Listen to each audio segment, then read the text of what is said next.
1944, and on the Eastern Front, Hitler's forces were being pushed back towards the German border.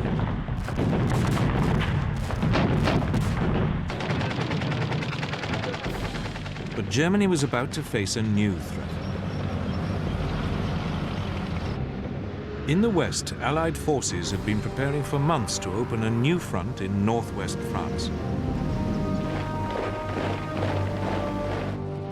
Training for it was well underway.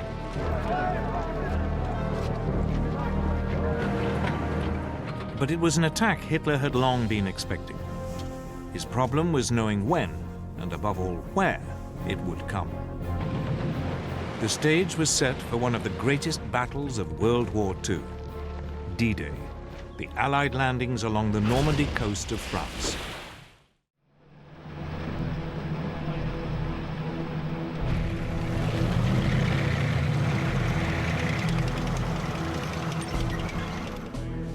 Since the early years of the war, Britain's Prime Minister, Winston Churchill, had always been certain that at some point an Allied invasion of Northern Europe would be necessary. The only questions were when, where, and how. To test the waters, British forces had already mounted a number of practice operations.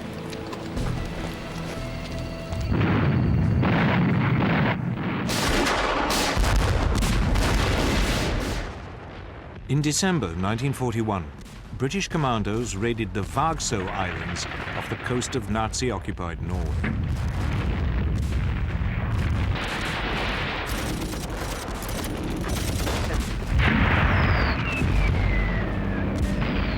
It was an attempt to probe German defenses and tie down Hitler's troops in the north. A fish oil factory and coastal defenses were blown up before the commandos withdrew.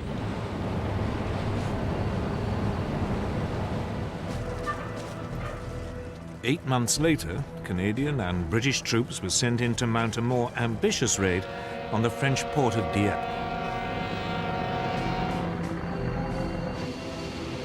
It too was designed to test the defenses and also to provide combat experience for the Canadians. But this time, it was a catastrophe.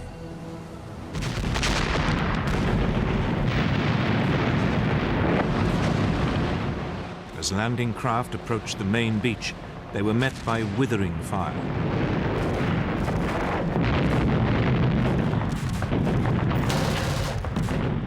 Those troops that made it ashore were immediately pinned down. Behind them, the supporting tanks became bogged down in the shingle.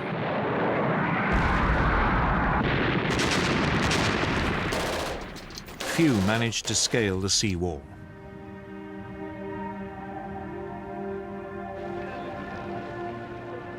Over 3,000 Allied soldiers were killed or taken prisoner. Britain had learnt an important lesson. Never attempt a direct assault on a German-occupied port.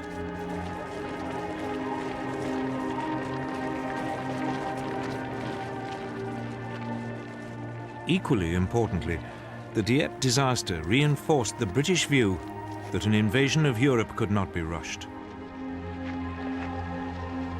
Churchill understood it would require careful planning. Eventually, in April 1943, at an Allied conference in Washington, Churchill and the US President Franklin Roosevelt agreed upon a date.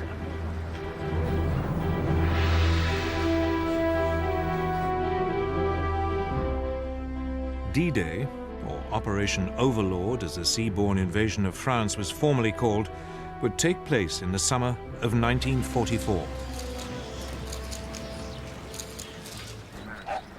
But by now, the Germans were preparing for it in earnest. Since the winter of 1941, they had been building an Atlantic wall. It was a massive series of fortifications running along the European coast from Denmark to the Spanish border. gun emplacements had been constructed at likely landing sites.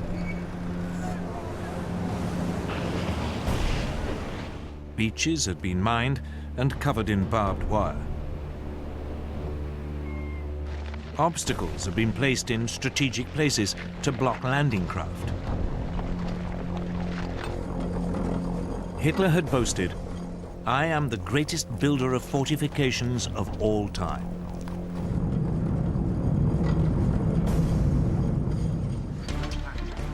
In the summer of 1942, in the wake of the Dieppe attack, work on the Atlantic Wall had been stepped up.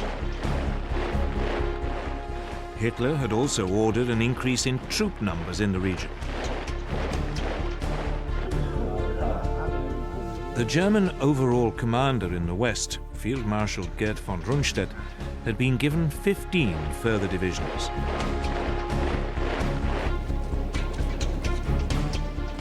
But the Western European coast stretched for some 2,000 miles. He didn't have the numbers to man the entire length.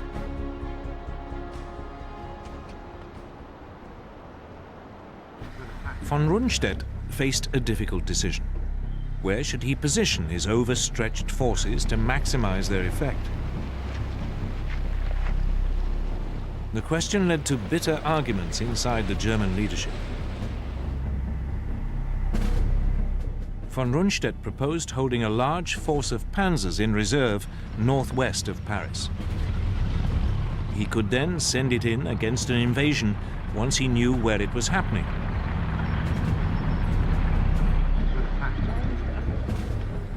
But the hugely respected Field Marshal Erwin Rommel, commander of the troops covering the sector from Holland along the French coast to the Loire, had a different view.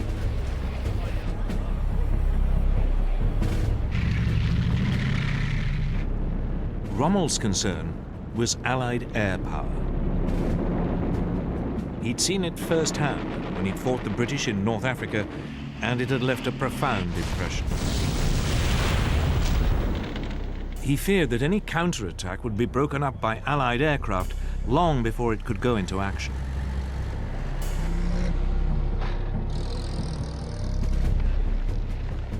Rommel had also inspected Hitler's Atlantic Wall and found much of it wanting. It had forced him to the conclusion that the best place to position the panzers was as close as possible to the most likely landing sites. That way, an invasion could be immediately pushed back before it got a foothold. Hitler compromised. Rundstedt was given a small force he could hold in reserve, though Hitler himself would have the final say as to when it could be used.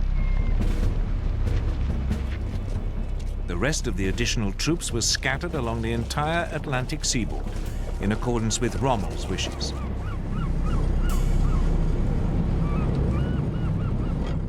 It would turn out to be the worst of all the solutions. There were neither enough reserves nor enough tanks near the coast. But in the autumn of 1943, none of this was clear.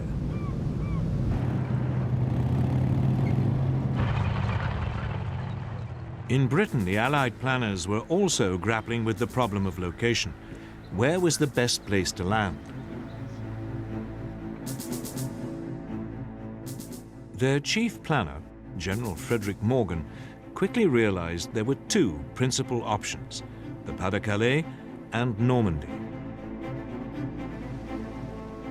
The Pas-de-Calais was clearly the favorite. It offered the shortest sea crossing, and it offered the shortest and most direct way to Germany. But it was also the most obvious route, and Morgan was sure the Germans were expecting it. So he decided to wrong-foot them. Morgan would land in Normandy. It was the beginning of a huge gamble on which the fate of hundreds of thousands of soldiers would depend. Discover the past with exclusive military history documentaries and ad-free podcasts presented by world-renowned historians, all on History Hit. Watch them on your smart TV or on the go with your mobile device. Download the app now to watch everything, from the gripping story of the Band of Brothers to Operation Barbarossa and D-Day. Immerse yourself in the dramatic stories of this remarkable era by signing up via the link in the description.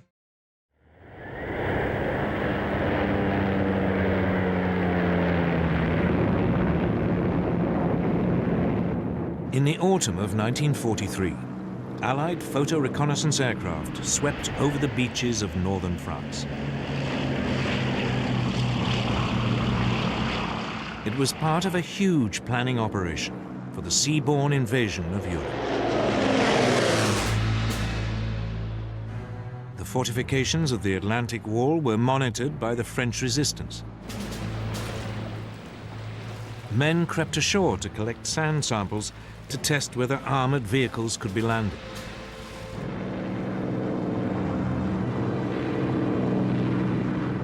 Northern France became the most reconnoitred coastline in the history of warfare. It soon became clear any landing would need some kind of port facilities. But the disaster at Dieppe had shown that it was too dangerous to attempt a direct assault on a German-occupied port.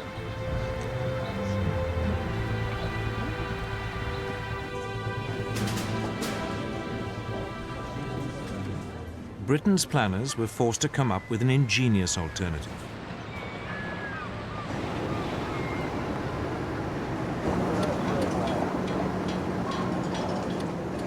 Giant, hollow concrete boxes were constructed in Britain that could later be towed to the French coast. There they would be sunk to form an artificial harbour. They were known by their code name, mulberries.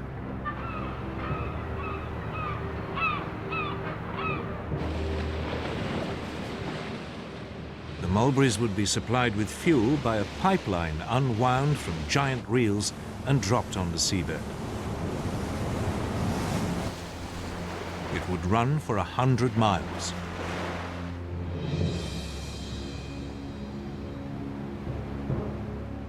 The pumping station on the Isle of Wight was disguised as an ice cream parlour. But the raid on Dieppe had also revealed a second problem: how to get the first wave of troops off the beaches and through the German fortifications. The man told to solve that question was General Percy Hobart, one of the pioneers of armoured warfare. Hobart came up with a series of ingenious devices. The troops called them the funnies. They included such extraordinary machines as flamethrowers and floating tanks.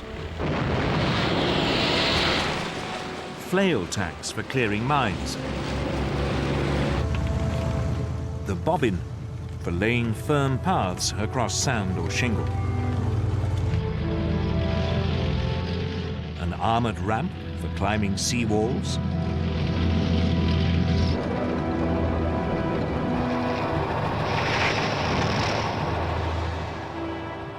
The fascine carrier for tackling ditches.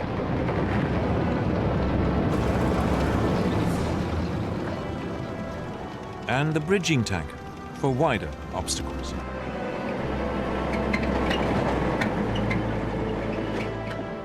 That left just one problem: how to stop the Germans rushing in overwhelming reinforcements before the Allies had established a foothold.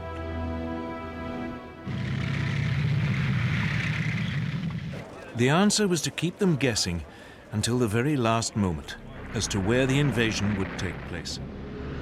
Operation Bodyguard was a massive and complex deception campaign. German double agents in Britain now began sending back to Germany huge amounts of carefully coordinated false information.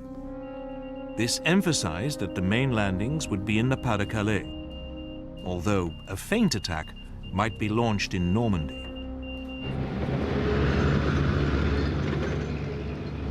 To muddy the waters still further, the Allied military created a fictitious army unit, the so-called 1st US Army Group, or FUSAG. It was stationed, very obviously, in Kent, bang opposite the Pas-de-Calais.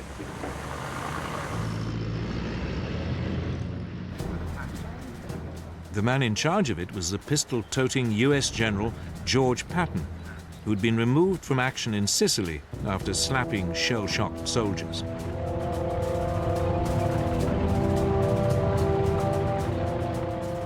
Patton was rated by the Germans as the Allies' best attacking general, just the man they expected to command the invasion of Western Europe. Basher 5-2, this is Basher 1-1 on Alpha. Radio transmissions mimicked the wireless traffic of an army. For the benefit of any Luftwaffe reconnaissance aircraft flying over Britain, the fields of Kent were filled with inflatable tanks and carefully faked track marks.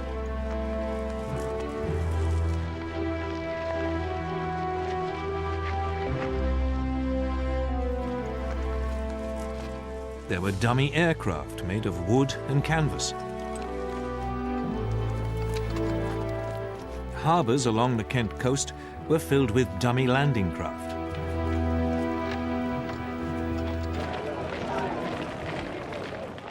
There were even troops, though these were in reality backup units. In late 1943, the Allies appointed US General Dwight Eisenhower as Supreme Allied Commander for the invasion of Europe.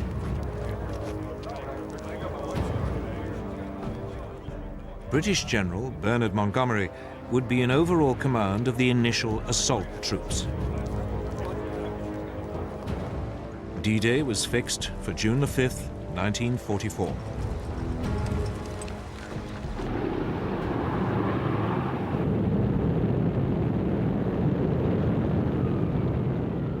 Two months before the landing, Eisenhower launched an elaborate air offensive to disrupt German links to the coast.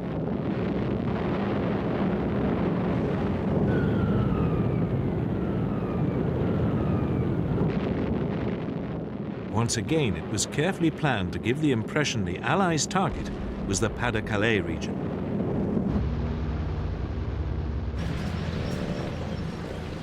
As the date of the invasion approached, Allied troop numbers in England reached over 2 million. They were supported by more than 3,000 tanks and 12,000 aircraft. The Germans were well aware an invasion was imminent.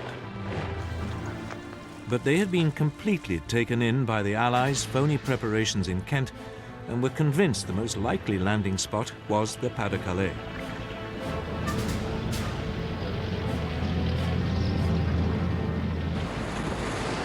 Everything seemed to be going the Allies' way. The troops were briefed. Then the weather turned against them. Rain lashed down, visibility was poor, and the channel was stormy.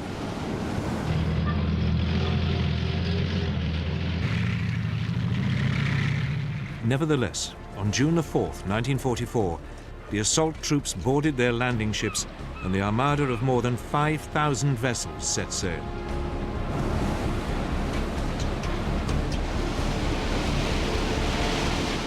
But the rain continued to lash down. And later that day, the invasion had to be postponed. The ships returned to port, and the assault troops faced a nerve-shredding wait.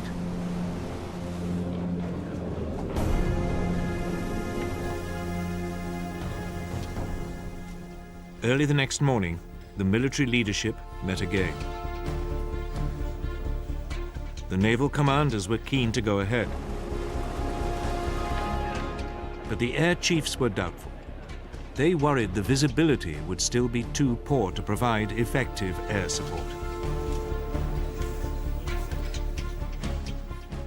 After a long silence, Eisenhower looked up.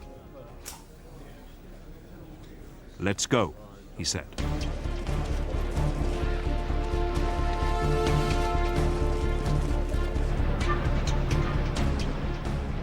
Operation Overlord, the greatest seaborne invasion ever, was underway. D-Day had begun.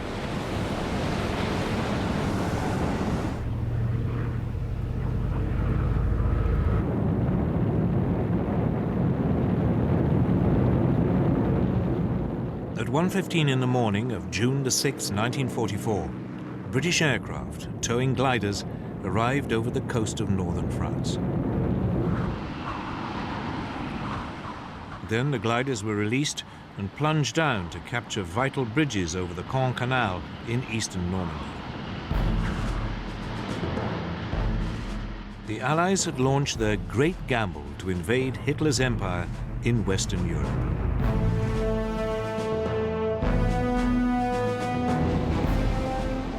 "50 miles to the west, US paratroops came down around the village of Saint-Mère-Église.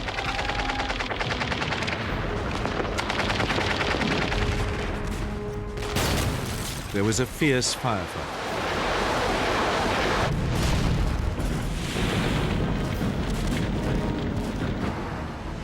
But 3 hours later, the village was in US hands. One of the most crucial battles of World War II was underway. An hour later, horrified German sentries along the Normandy coast saw a vast armada appear out of the mist. They had had no warning.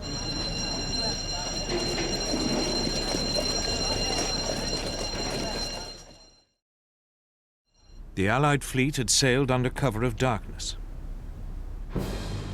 Moreover, Allied countermeasures had confused the German radar into believing the main weight of the attack was approaching the French coast further east at the Pas-de-Calais.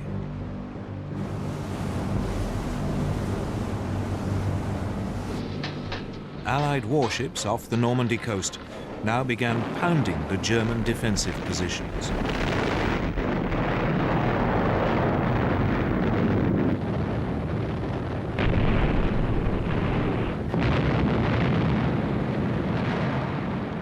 Wave after wave of aircraft swept overhead.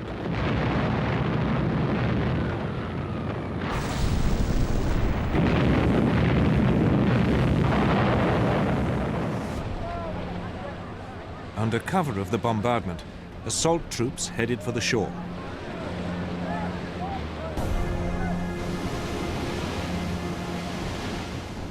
But as they closed in, German artillery and machine guns opened fire.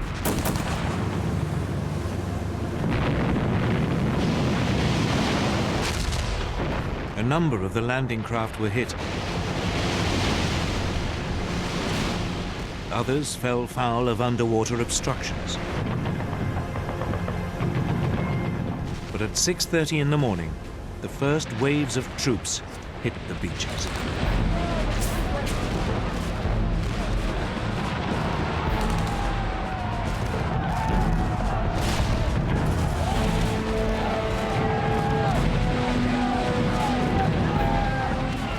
At the far western end, the US 4th Infantry Division came ashore near at what they called Utah Beach.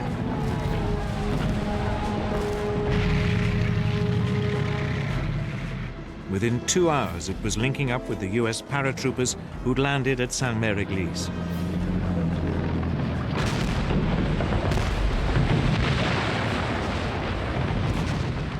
Next door, at Omaha Beach, it was more difficult. The beach was a defender's dream, with high cliffs and few ways inland.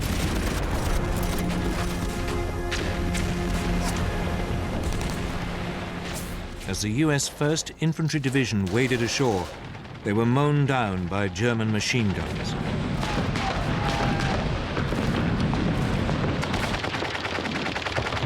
To make matters worse, the Americans' amphibious tanks were swamped.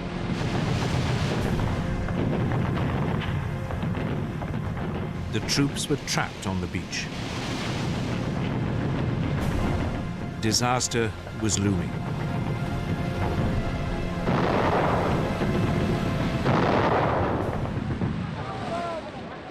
But finally, a few of the soldiers managed to scale the cliffs.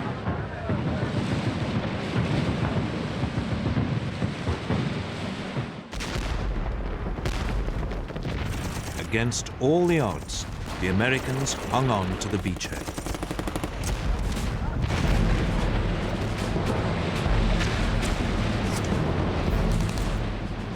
Further east, in the center of the landing area, Britain's 50th Infantry Division came ashore at Gold Beach.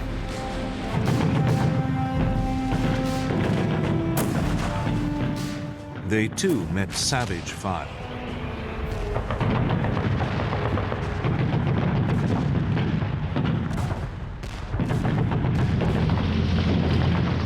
But now, the British deployed their funnies.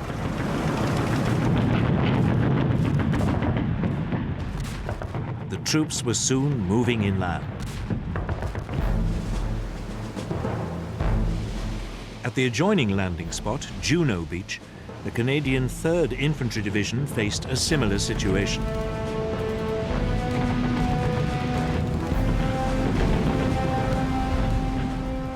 Here too, Britain's funnies were vital in helping the troops off the beach.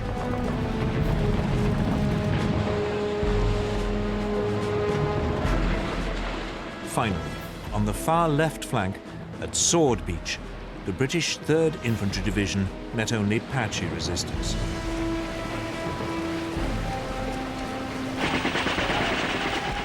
Within hours, its commandos had linked up with the glider-borne troops at the Caen Canal.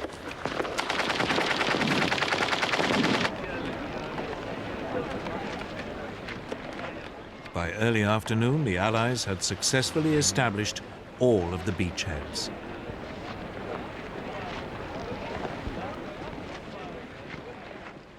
The timing of the invasion had caught the Germans completely by surprise.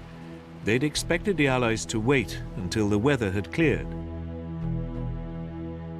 Rommel, the operational German commander for the whole of the northwest French coast, had taken the opportunity of bad weather to visit his family in Germany. His immediate subordinate in Normandy and Brittany, General Friedrich Dollmann, was over 100 miles away, taking part in a war game exercise. Only the overall German commander for the whole of Western Europe, Field Marshal Gerd von Rundstedt, was at his HQ. But he needed Hitler's permission to move his panzer reserves to the battlefield. However, Hitler was asleep, and his aides wouldn't wake him. It wasn't until midday that the Führer finally learnt about the invasion, but he didn't take it seriously. He was still convinced the main attack would come in the Pas-de-Calais. Normandy, he believed, was just a feint.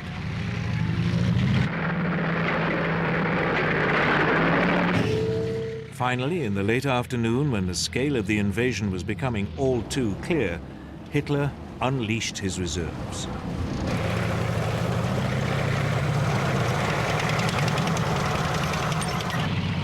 But they were too far away to provide immediate support.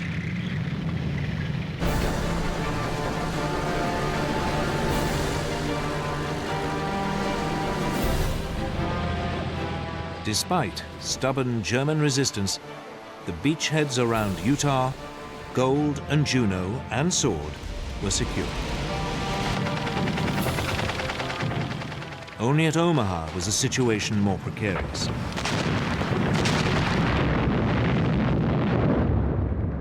Here, German resistance had prevented the US troops moving more than a mile inland.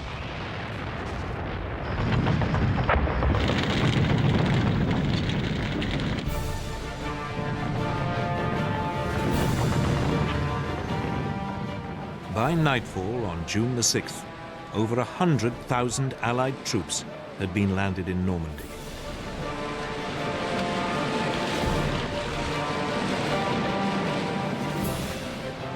It had been an extraordinary feat of planning, ingenuity, and courage.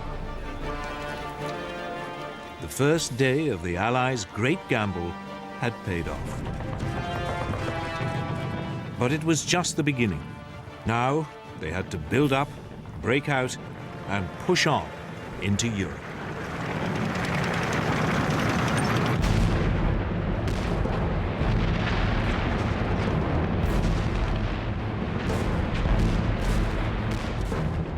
As the second day dawned on the greatest seaborne invasion ever attempted, thousands of Allied troops had broken out of their beachheads and were moving inland.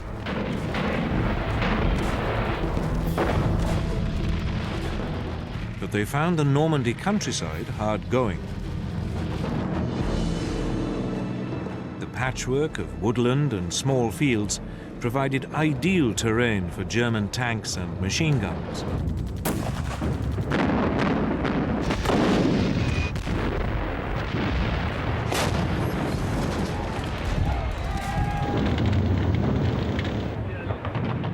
The Allies suffered heavy casualties.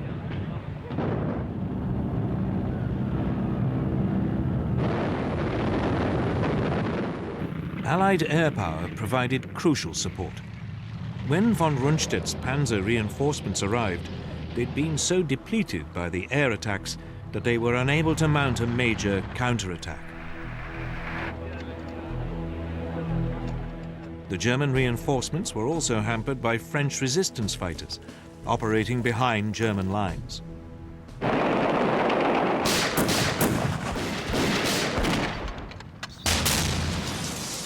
They ambushed troop convoys and blew up bridges. As a result, the Das Reich SS Panzer Division took over 2 weeks to make a journey which should have lasted a mere 3 days. Its troops took out their fury on the French civilian population.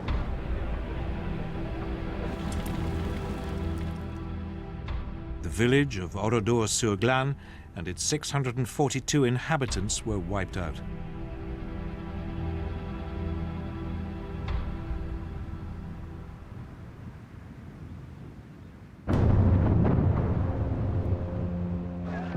After 4 days of fighting, all the Allied beachheads were finally able to link up.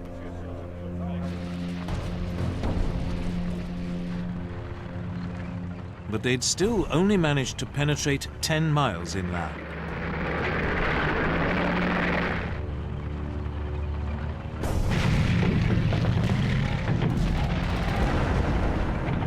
Eventually, 6 days after the landing, the British commander, General Montgomery, launched a major assault on the strategically important town of Caen. The British 7th Armoured Division, the Desert Rats, advanced.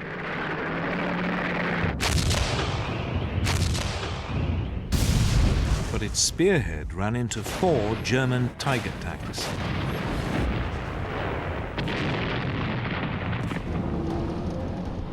The Allies' Sherman tanks were completely outclassed. Their guns were outranged and their shells unable to penetrate the German armor. They were particularly vulnerable because many ran on petrol fuel and were liable to burst into flames when hit. The Germans nicknamed the Sherman the Ronson, after the cigarette lighter, or more macabrely, the Tommy Cooker. In less than 5 minutes, more than 10 British tanks were destroyed. The attack on Caen stalled.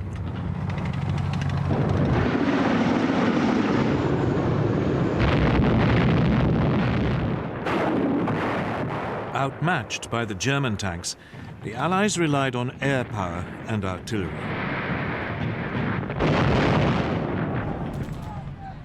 But it wasn't enough. The Desert Rats retreated. Caen remained in German hands.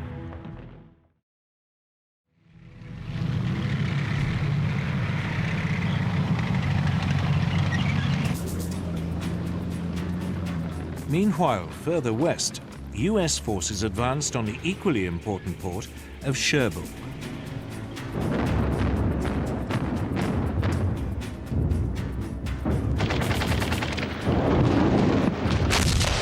It would take them nearly 10 days to get close to it.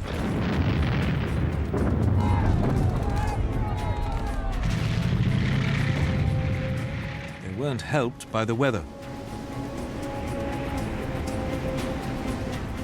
During the first week of the invasion, it had been relatively calm, and supplies and reinforcements had poured in through the Mulberry artificial harbours. But now the weather turned. Gales swept the English Channel. The US Mulberry Harbour at Omaha was destroyed. The other Mulberry, in the British sector, was badly damaged and put out of action for several days. The flow of reinforcements slowed.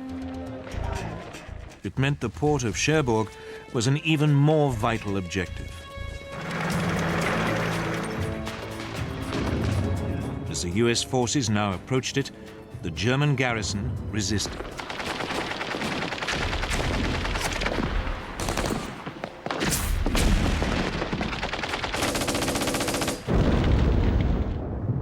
There was fierce house-to-house fighting. It would take the Allies a week to secure the city.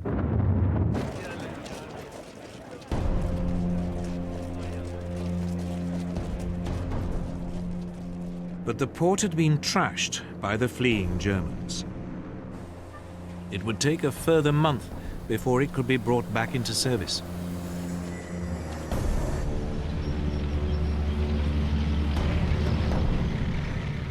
Meanwhile, Montgomery launched another assault on Caen.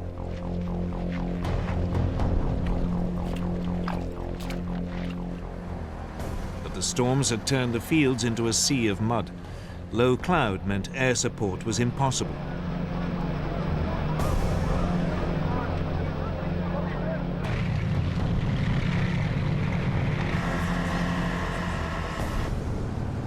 To make matters worse, the newly arrived elite German 2nd SS Panzer Corps was thrown into the defense of the city.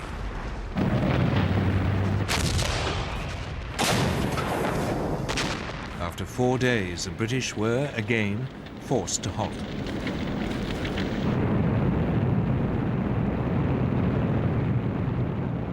Then, as the clouds cleared, nearly 500 Allied bombers devastated Caen.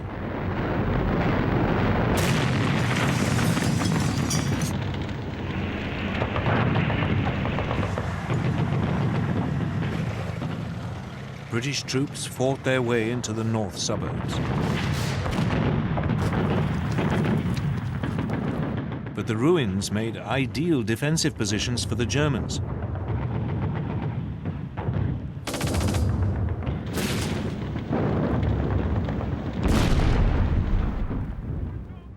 Allied casualties mounted.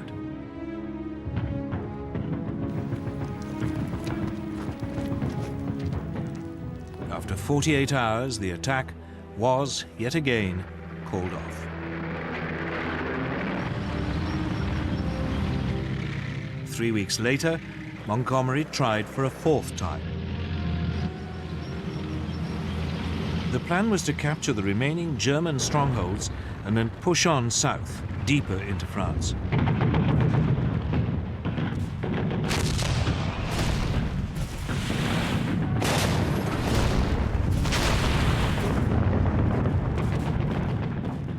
After 2 more days of fighting, the city was finally won. The way now seemed open for the British tanks to move south, deeper into France.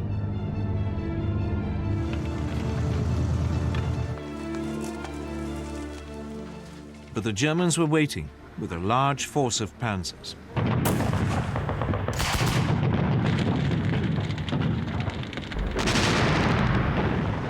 The British advance stopped again.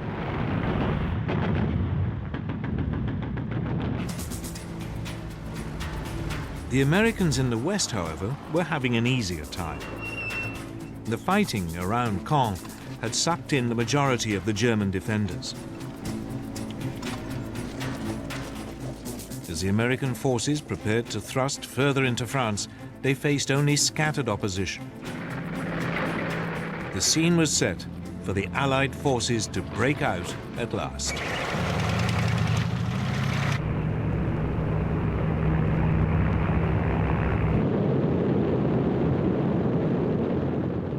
At 9:30 in the morning of July the 25th, 1944, over 1,800 Allied aircraft carpet-bombed a 4-mile stretch of the German front line south of Cherbourg. It was the beginning of Operation Cobra, the US breakout into France.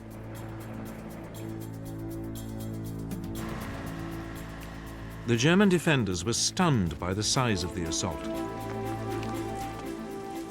But so too were some of the US soldiers.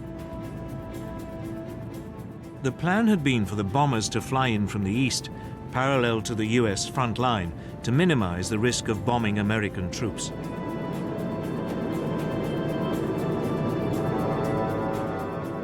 But most of the aircraft came in over the top of the US lines. Bombs fell short. Over 100 US troops were hit and killed.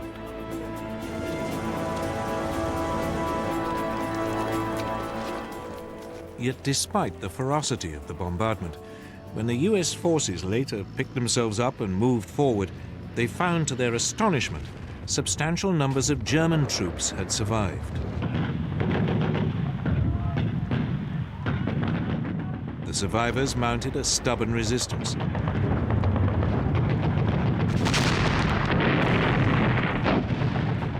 As fighting raged, it looked as though the Americans would fail to break through the German lines.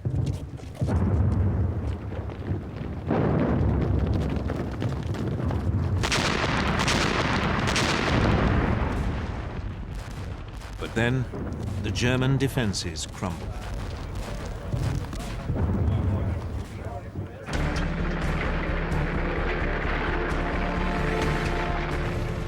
The next morning, US tanks broke through and moved forward into open country. There was now almost no German resistance left, and the Americans quickly pushed deeper into France. The hill town of Coutances fell. Then the crossroads town of Avranches. As the Allies pressed forward, they were helped by change and confusion in the German High Command.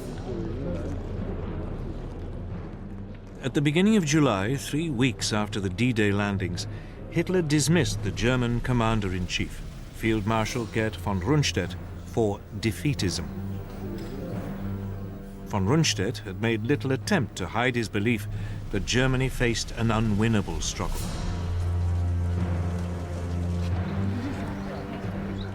He was replaced by Field Marshal Gunther von Kluge, fresh from the Eastern Front, but with little knowledge of northwestern France.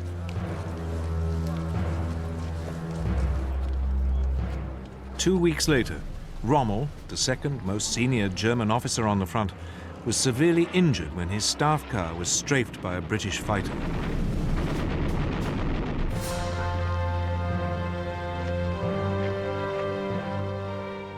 Then, with the Nazi command already in confusion, there was an assassination attempt on Hitler's life.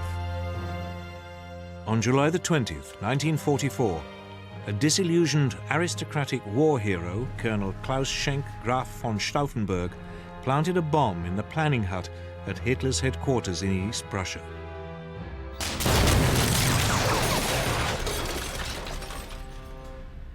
Four officers were killed.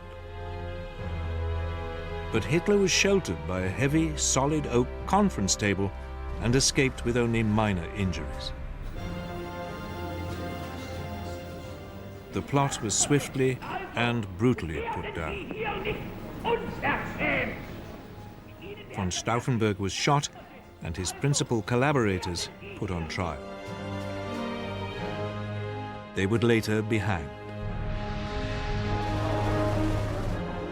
Hitler put a brave face on it and visited some of the wounded in hospital. But it hardened still further his distrust of his senior officers. He would, despite his many earlier misjudgments, demand even greater control over events on the battlefield.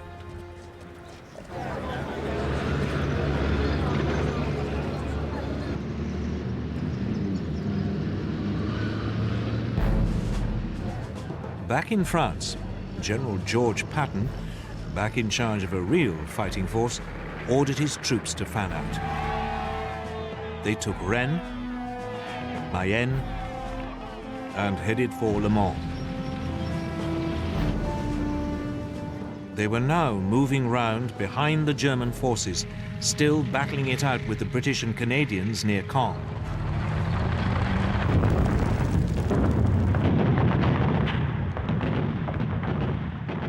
With the Americans to their south and the British to their north, it seemed the German forces in Normandy would be surrounded.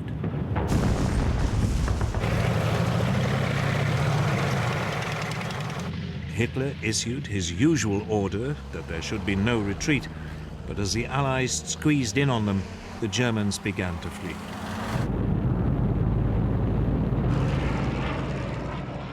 They were remorselessly harried by Allied aircraft and artillery.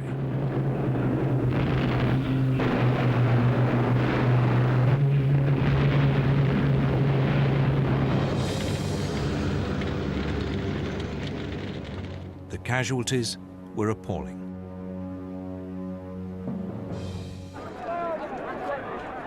Finally, on August the 20th, 1944, the Allied forces moving in from both the north and south met up. The so-called Falaise Gap, named after the nearby French village, had been closed. Large numbers of Germans were trapped.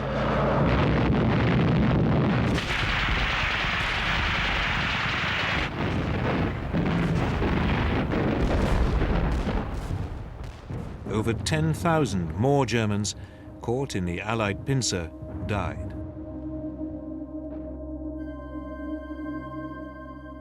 A further 50,000 were taken prisoner.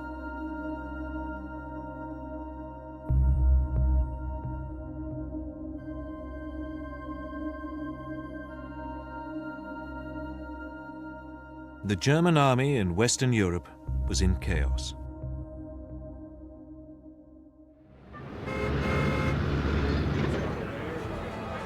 Meanwhile, far to the south, on the French Mediterranean coast near Caen, there was a second Allied seaborne invasion. US troops came ashore virtually unopposed. They were helped by paratroopers from the Free French Army, men who had escaped from German-occupied French territory in Europe and North Africa. The landing had always been opposed by the British, who regarded it as a diversion. But the United States had long regarded it as an essential part of clearing the Germans out of France.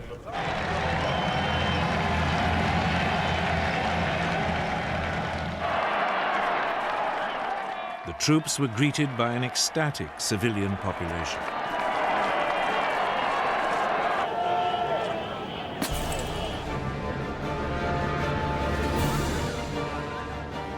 It was soon advancing rapidly up the Rhone Valley.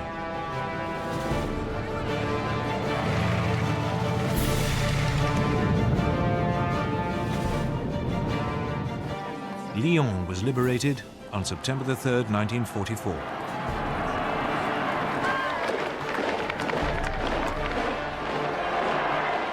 Ten days later, they reached Dijon and made contact with Patton's forces advancing from western France.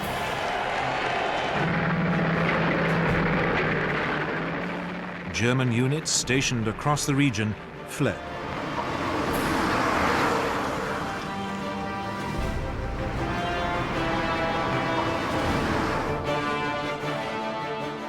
In barely 3 weeks of headlong advance, the Allied invasion of Europe had liberated most of France. That left Paris, where French resistance fighters now rose up against the German occupation. There seemed little to prevent the Allied onrush from continuing to the German border.